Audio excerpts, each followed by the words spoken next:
야, 이 새끼, 내가 누구 아들인지는 알겠는데 여기선 그거 통하지 않아. 6명의 군화가 한 병사의 몸을 짓밟는 소리가 생활관에 울려 퍼집니다. 그 피투성이 얼굴의 주인공은 다름 아닌 강미현 준장의 아들이었어요. 대한민국 최초의 여군 준장, 그 별을 단 여자가 목격한 끔찍한 현실. 그녀의 눈앞이 붉게 물들었습니다. 모든 증거를 인멸하라. 이 사건은 없던 일로 해. 강 준장이 문제 삼는다면 그녀의 경력도 끝이야. 권력의 최상층에서 내려진 명령. 하지만 그들은 한 가지를 몰랐죠. 어미 호랑이의 분노가 얼마나 파괴적인지를. 민 차관님, 저도 현실을 알려드리죠. 이번 일은 끝까지 밝혀질 겁니다. 제 지위가 사라져도 제 목숨을 걸고라도요. 강미현의 선택은 단 하나였습니다. 시스템과의 전면전. 그녀가 쥔 증거 하나가 국가를 뒤흔들 폭탄이 되었어요. 아들을 구하기 위해 시작한 싸움이 군 내부에 썩어빠진 부패를 드러내는 거대한 폭풍으로 변해갔습니다. 별을 지키려는 자와 별을 빼앗으려는 자들의 처절한 싸움. 그 한가운데서 강미현은 깨닫습니다. 진짜 별은 어깨 위에 있는 것이 아니라 수많은 젊은이들의 생명을 밝히는 정의의 빛이었다는 것을. 지금 바로 강미현의 충격적인 비밀과 그녀의 죽음을 무릅쓴 투쟁을 함께 파헤쳐 보시겠습니까? 권력의 중심부를 흔든 이 스캔들의 진실, 지금 시작합니다. 그 전에 1초면 충분합니다. 구독, 좋아요, 댓글로 따뜻한 이야기의 울림을 함께 만들어주세요. 야, 이 새끼 왜 이렇게 눈을 똑바로 쳐다봐? 내가 누구 아들인지는 알겠는데 여기선 그거 통하지 않아. 이정호 중사의 목소리가 생활관에 울려 퍼졌습니다. 한도윤의 몸이 벽에 부딪히는 소리가 들렸어요. 도윤은 아무 말도 하지 않았지요. 그저 주먹을 꽉 쥐고 어머니의 얼굴을 떠올렸습니다. 그 순간 서울 자택의 창가에 선 강미현이 밤하늘의 별을 바라보고 있었어요. 준장 계급장이 달빛에 차갑게 반짝였지요. 손에는 아들이 보낸 짧은 문자가 담긴 휴대전화를 쥐고 있었습니다. 엄마, 군대 괜찮아요. 걱정 마세요. 너무 짧은 메시지. 강미현의 가슴이 무거워졌습니다. 군인의 직감이 무언가 잘못되었다고 말하고 있었어요. 창밖으로 갑자기 불어온 바람이 커튼을 흔들었습니다. 마치 앞으로 닥칠 폭풍의 전조처럼. 대한민국 여군 최초의 준장. 그 자리에 오기까지 얼마나 많은 시간이 흘렀는지 모릅니다. 대학 졸업 후 사관학교에 지원했을 때 주변의 만류가 얼마나 심했던가. 어머니는 눈물로 밤을 지새웠고 아버지는 굳은 침묵으로 반대 의사를 표했어요. 여자가 무슨 군인이냐는 말이 그녀를 따라다녔지만 강미현의 결심은 확고했습니다. 엄마, 아직 안 주무세요? 현관문이 열리고 최영국 대령이 들어왔습니다. 오랜 전우이자 믿을 수 있는 동기였어요. 그는 강미현의 표정을 보고 즉시 알아챘습니다. 도윤이 걱정하세요? 강미현은 휴대전화를 내려놓으며 한숨을 내쉬었습니다. 영국 씨, 내 직감이 뭔가 잘못됐다고 말해요. 도윤이가 뭔가 숨기고 있어. 최영국은 탁자 위에 서류 봉투를 올려놓았습니다. 내일부터 시작되는 전국부대 순시 일정입니다. 장관님께서 직접 준장님이 주관하길 원하셨어요. 강미현은 봉투를 집어들고 내용물을 살펴보았습니다.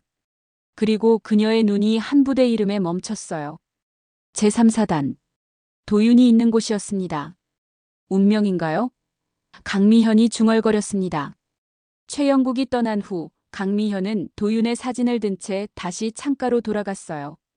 아이가 어릴 적 군복을 입은 그녀의 어깨를 가리키며 물었던 기억이 떠올랐습니다. 엄마, 이 별은 뭐예요?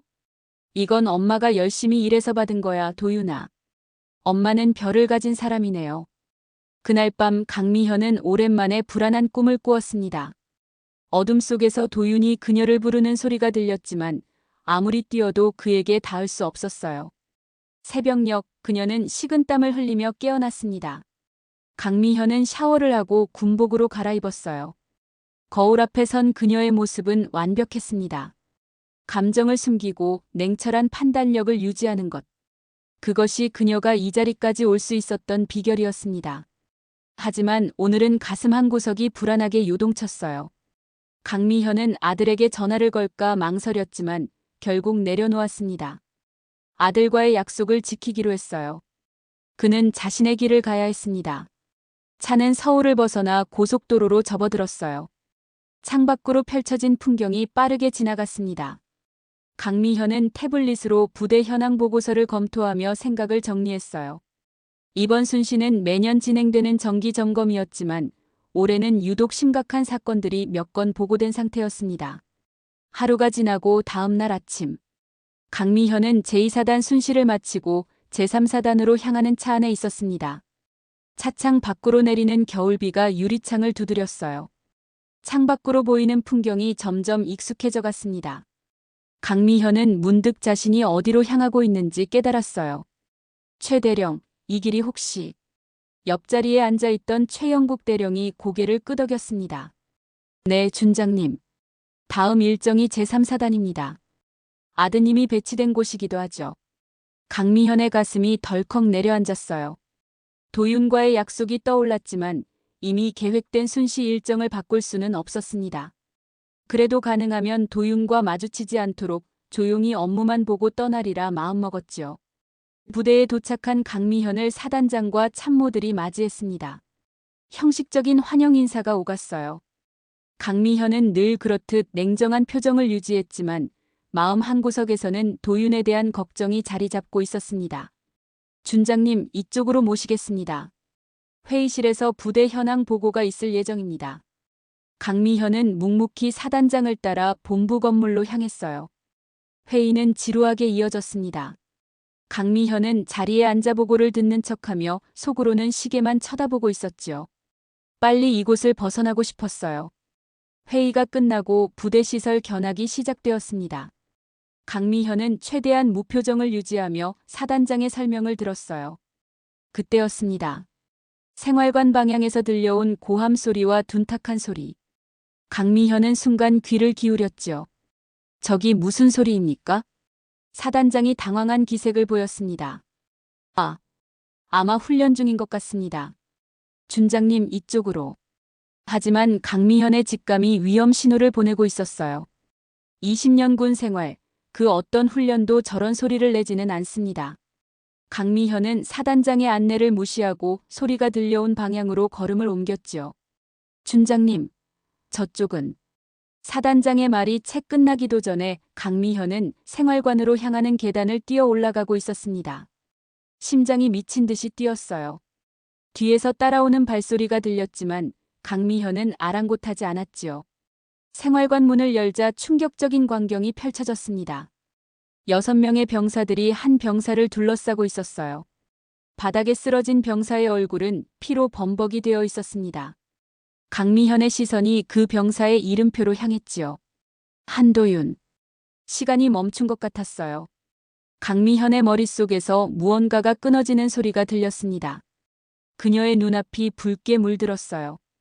당장 멈추세요. 강미현의 목소리가 생활관에 울려 퍼졌습니다. 병사들이 화들짝 놀라 뒤돌아보았지요. 그들의 얼굴에 공포가 스쳐 지나갔어요. 한 병사가 입을 열었습니다. 준장님, 이건 그냥... 닥쳐. 강미현이 차갑게 내뱉었습니다. 그녀는 바닥에 쓰러진 도윤에게 다가갔어요. 피로 범벅이 된 아들의 얼굴을 보는 순간 강미현의 눈에서 뜨거운 것이 흘러내렸습니다. 강미현의 머릿속에서 이성이 무너져 내리는 소리가 들렸습니다. 도윤의 부어오른 얼굴, 터진 입술, 눈가의 멍. 그 모든 것이 강미현의 가슴에 칼을 꽂았어요. 그녀는 아들을 조심스럽게 안아 일으켰습니다. 의무실. 당장 의무실로 데려가야 해요. 최영국 대령이 재빨리 무전을 쳤어요. 사단장은 당혹스러운 표정으로 서 있었습니다. 병사들은 공포에 질려 벽에 바짝 붙어 있었지요. 그중 한 명, 이정호 중사가 앞으로 나섰습니다. 준장님, 이건 훈련의 일환이었습니다. 한 병장이 군기를 어겨서. 강미현의 시선이 이정호를 향했어요. 그 눈빛에는 살기가 서려 있었습니다. 이름과 계급은 이정호 중사입니다. 이정호 중사, 당신은 지금부터 구속상태로 헌병대에 인계될 겁니다. 이정호의 얼굴이 창백해졌지요. 사단장이 황급히 끼어들었습니다. 준장님, 좀 진정하시고 상황을 파악해보는 게 어떨까요? 아마 병사들 사이에 작은 다툼일 테니. 작은 다툼이요? 강미현의 목소리가 날카로웠습니다. 6명이 한 명을 구타하는 걸 당신은 작은 다툼이라고 부릅니까? 사단장의 입에서 말이 새어나갔어요. 준장님, 저희가 조사해서 적절한 조치를. 적절한 조치? 강미현이 차갑게 웃었습니다. 당신들에게 맡겼다가는 또 묻히겠지요. 이건 제 권한으로 직접 처리하겠습니다. 그때 의무병들이 들것을 들고 도착했어요. 강미현은 아들을 조심스럽게 들것에 눕혔습니다. 도윤의 눈가에서 눈물이 흘러내렸어요. 엄마, 미안해요. 나 때문에. 강미현은 아들의 손을 꼭 잡았습니다. 아니야, 도윤아. 내 잘못이 아니야. 괜찮아질 거야. 강미현은 도윤과 함께 구급차에 탑승했어요. 최영국 대령은 현장에 남아 상황을 정리하기로 했습니다. 구급차가 출발하는 순간 강미현은 결심했어요. 이번만큼은 그 누구도 용서하지 않겠다고.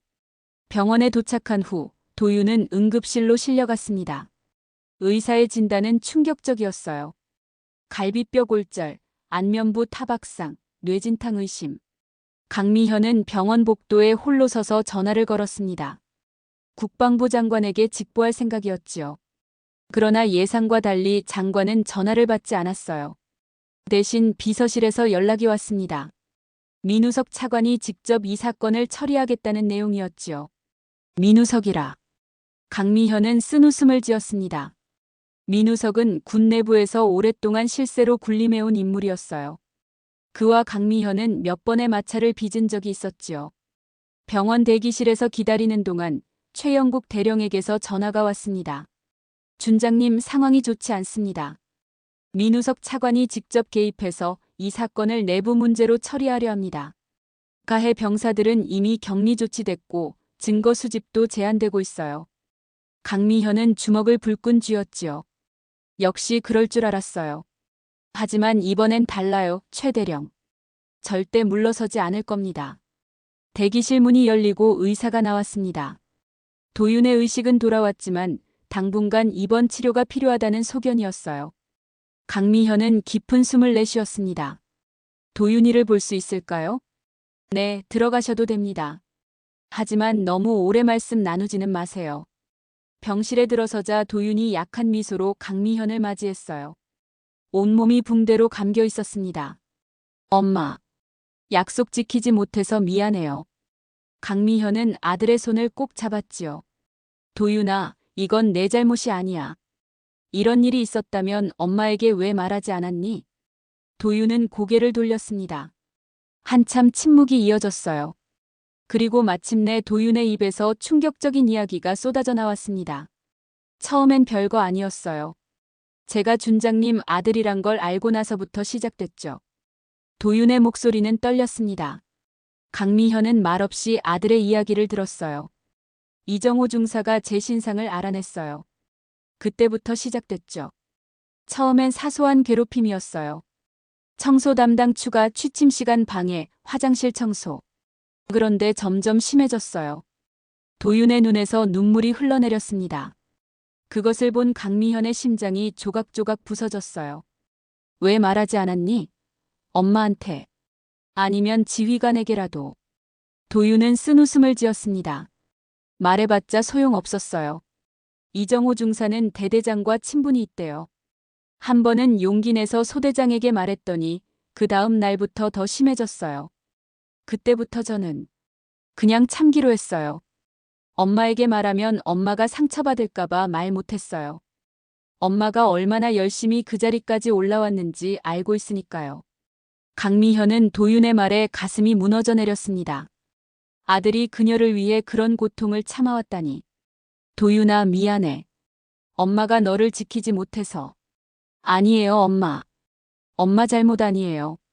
이건 그냥 군대예요. 그 말이 강미현의 가슴을 더 아프게 찔렀습니다. 그냥 군대라니. 그녀가 평생을 바쳐 지키고자 했던 그 군대가 그녀의 아들을 이렇게 망가뜨려 놓았다니. 병실을 나온 강미현은 복도에서 최영국 대령을 만났습니다. 그의 표정이 어두웠어요. 준장님, 민우석 차관이 직접 내려온다고 합니다. 내일 오전에 도착할 예정이라고 해요. 강미현은 차갑게 웃었습니다. 그럼 우리는 그 전에 움직여야겠네요. 그날 밤 강미현과 최영국 대령은 병원 카페에 앉아 작전을 세웠습니다. 최영국 대령은 부대 내 신뢰할 수 있는 간부들에게 연락해 증언을 확보하기로 했어요. 강미현은 직접 헌병대에 가서 수사를 요청할 계획이었습니다. 최 대령, 이번에는 끝까지 가야 해요. 이건 단순한 구타 사건이 아니에요. 조직적인 은폐, 묵인, 그리고 부패가 얽힌 문제예요. 최영국 대령이 깊은 한숨을 내쉬었습니다. 알고 있습니다. 하지만 민우석 차관이 직접 개입했다는 건 그들도 필사적으로 나올 거란 뜻입니다. 준장님의 경력도 위험해질 수 있어요. 강미현은 창밖을 바라보았습니다.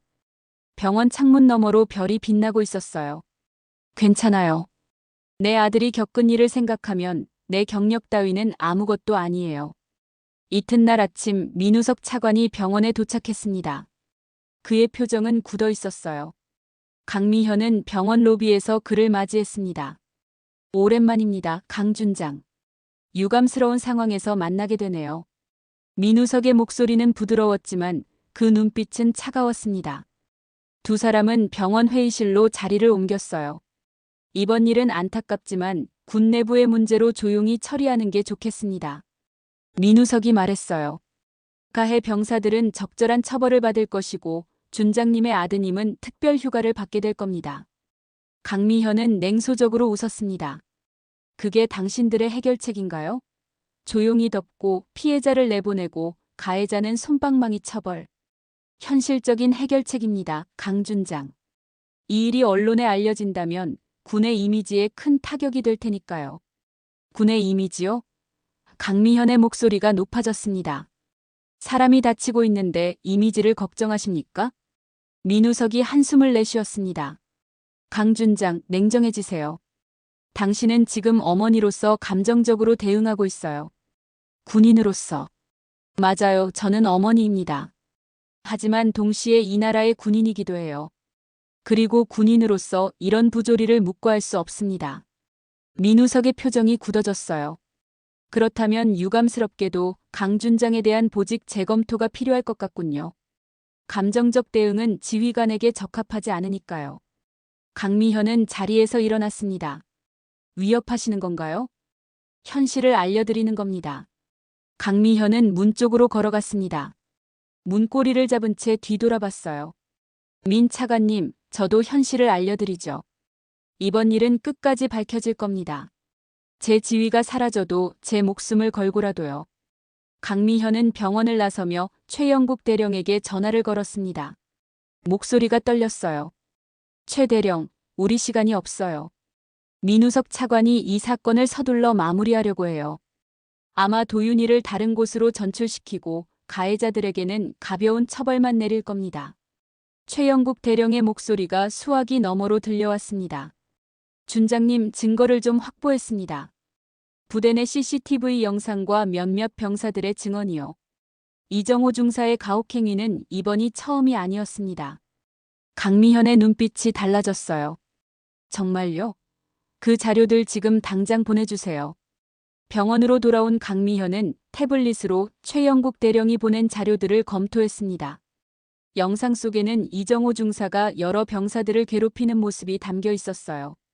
증언들도 충격적이었습니다. 도윤뿐만 아니라 다른 병사들도 이정호의 표적이 되어왔다는 사실이 드러났어요. 병실에 들어서자 도윤이 창가에 앉아 있었습니다. 멍이 든 얼굴이 햇빛에 그림자처럼 드리워져 있었어요. 도윤아, 좀 어때? 나아지고 있니? 도윤이 힘없이 고개를 끄덕였습니다. 네, 조금요. 강미현은 아들 옆에 앉았습니다. 도윤아, 엄마가 할 말이 있어. 도윤이 강미현을 바라보았어요. 그의 눈에는 두려움이 서려 있었습니다. 엄마는 이 일을 그냥 넘어갈 수 없어. 내가 당한 일, 그리고 다른 병사들이 당한 일들. 이건 절대 용납될 수 없는 일이야. 도윤의 표정이 굳어졌습니다. 엄마, 그냥 놔두세요. 저는 곧 괜찮아질 거예요. 이런 일로 엄마까지 피해보는 건 싫어요. 강미현은 아들의 손을 꼭 잡았어요. 도윤아, 이건 단순히 너와 엄마의 문제가 아니야. 군대라는 곳이 사람을 이렇게 짓밟아도 되는 곳이 아니야. 엄마가 이 문제를 바로잡아야 다른 아이들도 보호받을 수 있어. 도윤은 고개를 숙였습니다. 창밖으로 흐르는 구름을 바라보던 도윤의 눈에서 눈물이 흘러내렸어요. 엄마. 사실 더 심한 일도 있었어요. 강미현의 심장이 멈추는 것 같았습니다. 도윤은 떨리는 목소리로 더 충격적인 이야기들을 털어놓기 시작했어요. 돈을 빼앗긴 일, 음식을 빼앗긴 일, 그리고 심지어 화장실에 갇혀 있었던 일까지. 이정호 중사의 잔혹함은 상상을 초월했습니다. 왜 아무도 말리지 않았을까요? 다들 보고 있었는데. 도윤의 말에 강미현은 가슴이 찢어지는 듯한 아픔을 느꼈습니다. 그것이 군대의 현실이었지요. 침묵의 카르텔, 무관심의 카르텔. 강미현은 그 순간 결심했어요. 이건 단순히 아들을 위한 복수가 아니라 이 썩어 빠진 시스템을 향한 선전포고여야 한다고. 병실을 나온 강미현은 복도에서 최영국 대령을 만났습니다. 그의 표정이 어두웠어요. 준장님, 상황이 더 복잡해졌습니다. 민우석 차관이 도윤 병장을 문제병사로 규정하려 해요. 그들은 이미 언론에 흘릴 이야기를 준비 중입니다. 강미현은 이를 악물었습니다. 그들은 피해자를 가해자로 만들려는군요. 그들이 그렇게 나온다면 우리도 그에 맞게 대응해야겠어요.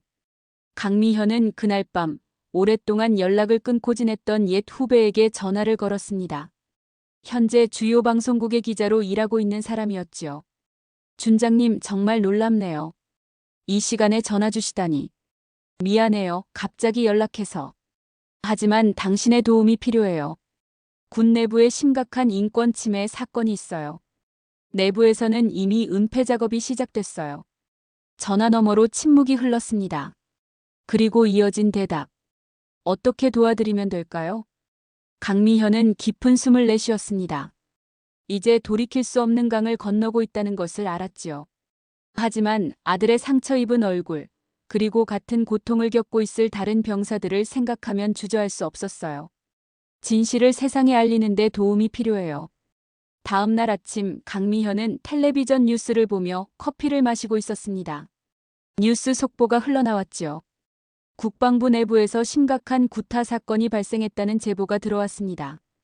피해자는 육군 준장의 아들로 알려졌으며 부대 내 선임병들에 의해 지속적인 가혹행위를 당했다고 합니다. 국방부는 아직 공식 입장을 내놓지 않고 있습니다. 강미현의 휴대전화가 요란하게 울렸습니다. 민우석 차관이었지요. 강 준장, 당신이 한 짓입니까? 강미현은 차분하게 대답했습니다. 무슨 말씀이신지요? 언론에 흘린 거요. 당신 지금 무슨 짓을 하는 건지 알고 있습니까?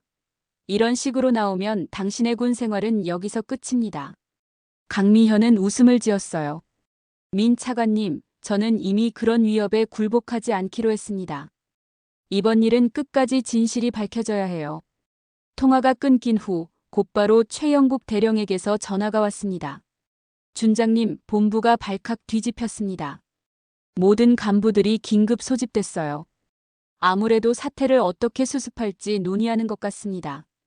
강미현은 한숨을 내쉬었습니다. 예상했던 일이에요. 최 대령, 우리도 이제 본격적으로 움직여야 할 때예요. 증거들을 모두 정리해 주세요. 그리고 신뢰할 수 있는 국회의원들에게 연락해 주세요. 강미현은 병원으로 향했지요. 도윤이 있는 병실에 도착하자 문 앞에 2명의 헌병이 서 있었습니다. 강미현의 눈썹이 찌푸려졌어요. 무슨 일이죠? 헌병 중 한 명이 앞으로 나섰습니다. 죄송합니다, 준장님. 병사 한도윤의 면회가 제한되었습니다. 상부 지시입니다. 강미현의 눈에서 분노가 타올랐습니다. 내가 그 아이의 어머니입니다. 어떻게 면회를 제한할 수 있죠? 죄송합니다, 준장님. 하지만 지금은 조사가 진행 중이라. 강미현은 자신의 계급장을 가리켰습니다. 이게 보이십니까? 난 당신들의 상관입니다. 비켜주세요. 헌병들은 당황한 표정으로 서로를 바라보았지요. 강미현은 그들을 지나 문을 열었습니다. 방 안에는 도윤과 함께 2명의 군 법무관이 앉아 있었어요. 무슨 일이 벌어지고 있는 거죠? 법무관 중 한 명이 일어났습니다. 강 준장님, 저희는 한도윤 병장의 진술을 듣고 있었습니다. 사건의 전말을 파악하기 위해서요. 도윤의 얼굴은 창백했습니다. 강미현은 아들 옆으로 다가갔어요. 도윤아, 괜찮니? 도윤이 작게 고개를 끄덕였습니다. 강미현은 법무관들을 향해 돌아섰어요. 당신들, 지금 부상자를 신문하고 있습니까? 의사의 허락은 받았나요? 법무관들은 대답하지 못했습니다. 강미현이 계속해서 말했어요. 당장 나가주세요. 제 아들은 지금 치료가 필요한 상태입니다. 조사가 필요하다면 정식 절차를 밟아주세요. 법무관들은 마지못해 방을 나갔습니다. 강미현은 도윤의 손을 잡았어요. 도윤아, 그들이 무슨 말을 했니? 도윤의 눈에 두려움이 서려 있었습니다. 엄마, 그들이 저보고 사실을 왜곡하라고 했어요. 제가 먼저 시비를 걸었다고 말하라고요. 강미현의 손에 힘이 들어갔습니다. 그들의 비열함에 치가 떨렸지요. 도윤아, 절대 흔들리지 마. 엄마가 끝까지 너를 지킬게. 그날 오후 국방부는 공식 입장을 발표했습니다. 최근 보도된 구타 사건은 사실과 다른 부분이 많습니다. 해당 병사는 평소 생활 태도에 문제가 있었으며 이번 사건도 단순 다툼에서 비롯된 것으로 확인됐습니다. 현재 공정한 조사가 진행 중이며 결과에 따라 적절한 조치를 취할 예정입니다. 뉴스를 보던 강미현의 얼굴이 굳어졌습니다. 그들은 이미 도윤을 문제병사로 몰아가고 있었어요. 그때 최영국 대령에게서 전화가 왔습니다. 준장님, 심각한 소식이 있습니다. 증인들이 하나둘씩 진술을 번복하고 있어요. 아마도 위에서 압력을 넣은 것 같습니다. 강미현은 침착하게 대답했습니다. 괜찮아요, 최 대령. 우리에겐 영상 증거가 있잖아요. 그게 영상 파일이 손상됐다고 합니다. 데이터 복구를 시도 중이지만 강미현은 깊은 한숨을 내쉬었습니다. 그들은 정말 철저하게 움직이고 있었어요. 하지만 강미현도 이미 준비를 마쳤습니다. 최 대령, 우리도 복사본을 갖고 있다는 사실을 잊으셨나요? 그리고 도윤이의 진술과 병원 진단서도 있고요. 통화를 마친 강미현은 창가에 서서 하늘을 바라보았습니다. 이제 돌이킬 수 없는 전쟁이 시작된 것이었지요. 그리고 강미현은 이 전쟁에서 반드시 이겨야 했습니다. 아들을 위해서, 그리고 이 병든 시스템 속에서 고통받는 모든 이들을 위해서. 이틀 후 강미현은 대한민국 국회 앞에 서 있었습니다. 오늘은 군 인권 침해 관련 긴급 청문회가 열리는 날이었어요. 최영국 대령이 그녀의 옆에 서 있었습니다. 준비되셨습니까, 준장님?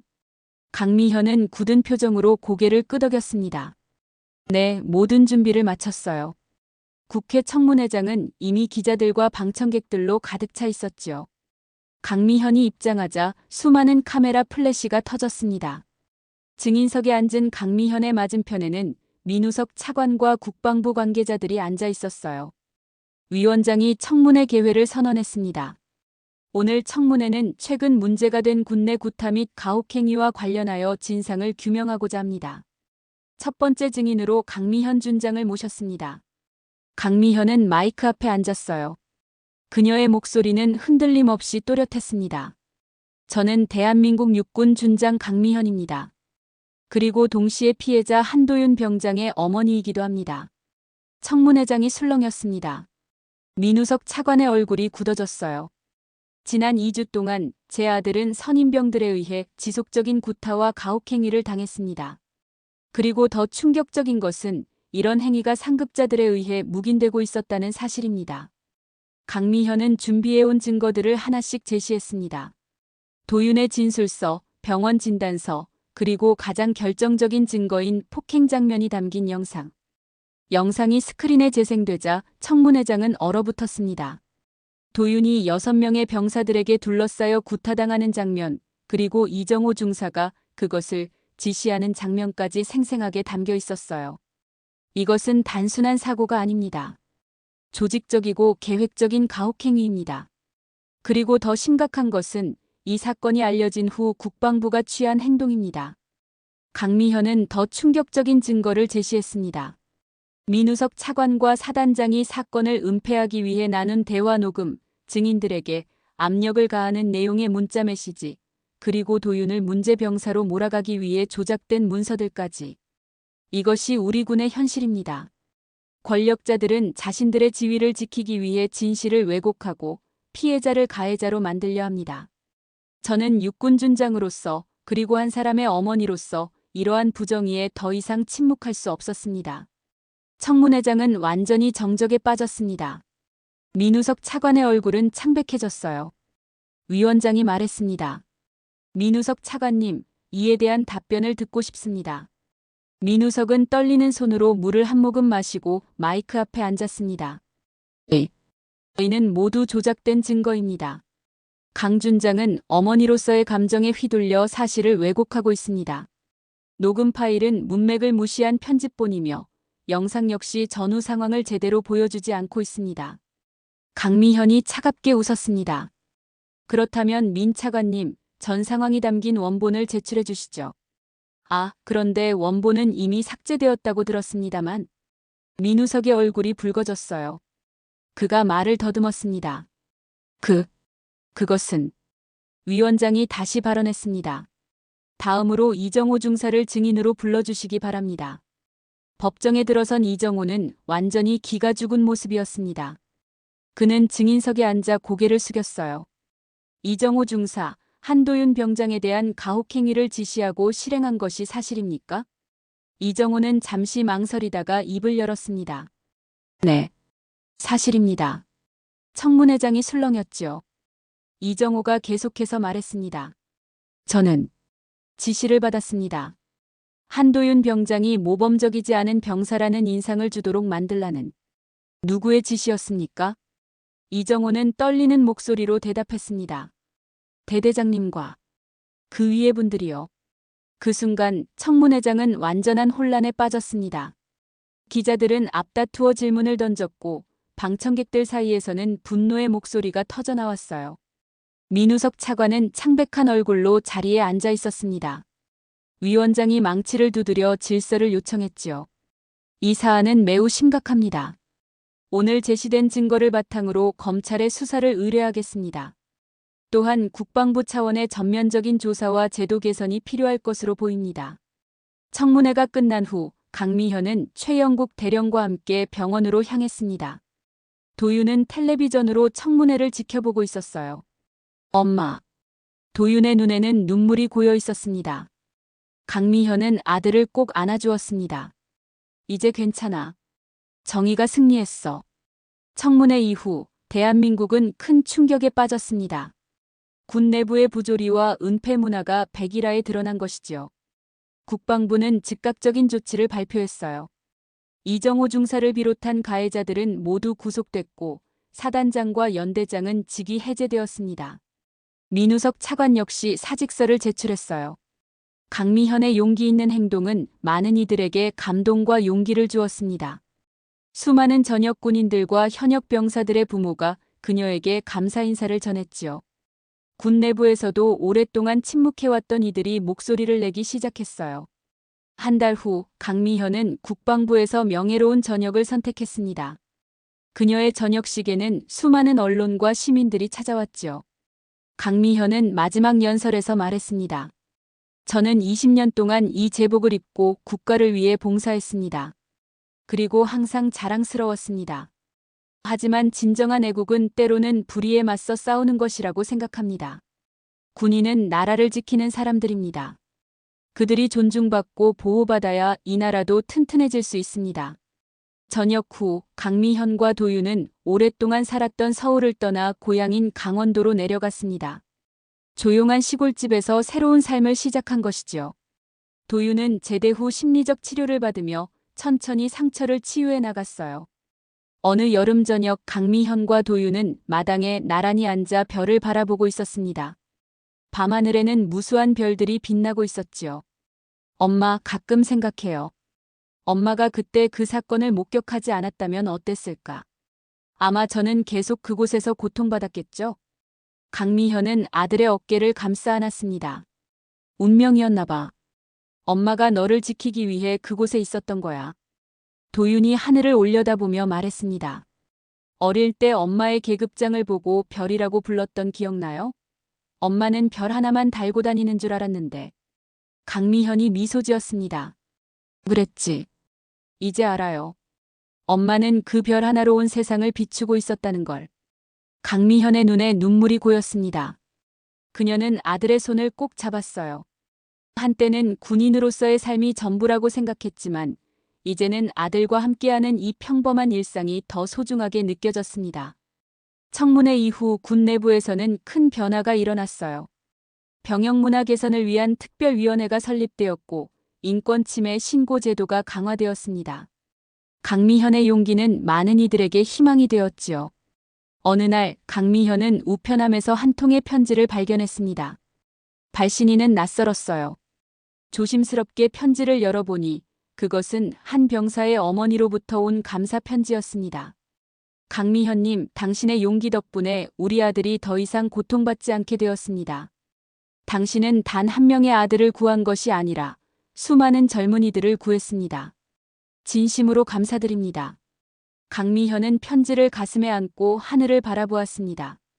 비록 그녀의 어깨에 더 이상 별은 없었지만 그녀가 밝힌 정의의 빛은 여전히 세상 곳곳을 비추고 있었지요. 도윤은 대학에 복학하여 심리학을 공부하기로 결정했습니다. 그는 자신과 같은 상처를 가진 이들을 돕고 싶다고 했어요. 강미현은 아들의 결정을 전적으로 지지했습니다. 이제 제가 다른 사람들을 도울 차례예요. 엄마가 그랬던 것처럼요.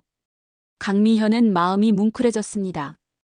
아들이 겪은 모든 아픔에도 불구하고 그는 여전히 타인을 생각할 줄 아는 따뜻한 마음을 잃지 않았어요. 때로는 강미현도 힘든 시간을 보냈습니다. 오랫동안 꿈꿔왔던 장군의 자리를 스스로 내려놓은 것이 아쉬울 때도 있었지요. 하지만 도윤의 환한 웃음을 볼 때마다 그녀는 자신의 선택이 옳았다고 느꼈습니다. 어느 날 강미현은 우연히 텔레비전에서 군내 인권 개선에 관한 뉴스를 보게 되었어요. 그녀가 일으킨 변화는 계속되고 있었습니다. 새로운 신고 시스템이 도입되었고 가해자들에 대한 처벌도 강화되었지요. 과거에는 묻혀버렸을 사건들이 이제는 제대로 조사받고 있었어요.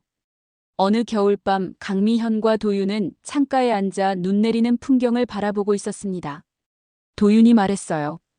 엄마, 내가 군대에 가기 전에 엄마가 했던 말 기억나요? 아무리 사소한 일이라도 말하라고 했었죠. 강미현이 고개를 끄덕였습니다. 그랬지. 그때 내가 말했더라면 모든 게 달라졌을까요? 강미현은 잠시 생각에 잠겼습니다. 그리고 부드럽게 대답했어요. 어쩌면 그랬을지도 모르지. 하지만 도윤아, 중요한 건 우리가 지금 여기 함께 있다는 거야. 그리고 너의 용기가 많은 이들에게 희망이 되었다는 거지. 도윤이 미소 지었습니다. 그건 엄마의 용기죠. 강미현은 아들을 품에 안았습니다. 우리 둘 다의 용기야. 창밖으로 눈이 내리는 가운데 마당의 작은 연못 위로 하늘의 별빛이 반사되어 빛났습니다. 도윤은 그 별빛을 가리키며 말했어요. 어릴 적에 엄마는 내게 별 하나가 있다고 생각했어요.